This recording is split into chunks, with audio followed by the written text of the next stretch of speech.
বজলুর রশিদ হুজুর নামটা শুনছেন নাকি? মুরব্বীরা ওনার ওয়াজ খুব পছন্দ করে আমি জানি। বজলুর রশিদ হুজুর বগুড়ার সন্তান কাহালুতোনার বাসা। তো উনি এই আয়াতের ব্যাখ্যার জন্য বলছে আর কি, বোঝাবার স্বার্থে। উনি হয়তো টাঙ্গাইল বা অন্য কোনো জেলায় ওয়াজ করতে গেছে, রাত বাজে 12টা 11:30। ওয়াজ মানুষজন দিল থেকে কলিজার থেকে ওয়াজ শুনছে। হঠাৎ করে মাঠের পেছন থেকে স্লোগান আসছে, আমার নেতার আগমন, শুভেচ্ছা স্বাগত। আমার নেতার চরিত্র ফুলের মতো পবিত্র, নামাজ পড়া না একত্র। তো হুজুর ভয় পেয়ে গেছে, কে আসলো? তো দেখছে যে নেতা সাহেব গাড়ি নিয়ে আসলেন, নেমে ঘুরে স্টেজে উঠে গেলেন। তো এসেই নেতা সাহেব বলেছেন যে আমাকে এখনই মাইক দিতে হবে, আমার অনেক কাজ আছে, তো সময় নেই, আমাকে যেতে হবে, মাইকটা দিলে খুব ভালো হয়। হুজুর বলছে বগুড়ার থেকে আসছি ওয়াজ করতে, মাইক খাওয়ার চেয়ে মাইক দেওয়াই ভালো হয়। হুজুর মাইকটা নেতা সাহেবকে দিয়ে দিয়েছে। তো নেতা সাহেব মাইকটা নিয়ে কোনো সালাম কালাম নেই, বগুড়ার ভাই রাসূলুল্লাহ কোনো সালাম কালাম নেই।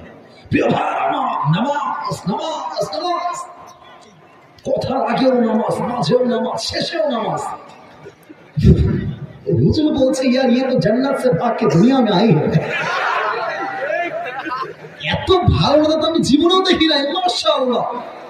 তো নেতা সাহেব বক্তব্য দিয়ে নেমে গেছে। তো হুজুর খুবই চালাক, বগুড়ার সুরপুর কিন্তু সত্যি খুবই চালাক হয় যুবক ভাই। তো হুজুর খুব চালাকি করে ওর যে চামচা আছে নেতা, বোঝায়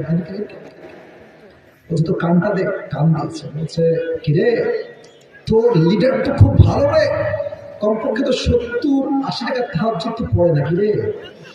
তো ওই ছেলে আবার আরেক বদমাইশ বলছে যে হুজুর কিসের তাহাজ্জুদ, কিসের 5 ওয়াক্ত নামাজ, এর সঙ্গে 5 দিন একসঙ্গে আছি, রাগ করবেন না ভাষাটা শুনে। বলছে একসঙ্গে 5 দিন আছি, এই শালা 1 ওয়াক্ত নামাজও পড়ে না। তার মানে কি বুঝলেন? কিছু নেতা নামাজ পড়তো আল্লাহর জন্য নয়, নামাজকে তারা ভোট পাওয়ার জন্য ব্যবসার হাতিয়ার হিসেবে ইউজ করতে। যুবক ভাইরা আমার, এই নামাজ দিয়ে কোনো দাম নাই। আর যুবকদেরকে বলে চল নামাজ বলছে হুজুর আমার প্যান্ট খারাপ আছে না, আছে না, আছে না। আসলে প্যান্ট না, ওর চরিত্রই খারাপ। যুবক ভাইরা আমার, তাফসীরের মাঝে আমার আরেকটা কথা মনে পড়ে গেল, বলা তো যাবে না, বলে রাগ করবেন না, বলা যাবে না, যাবে না।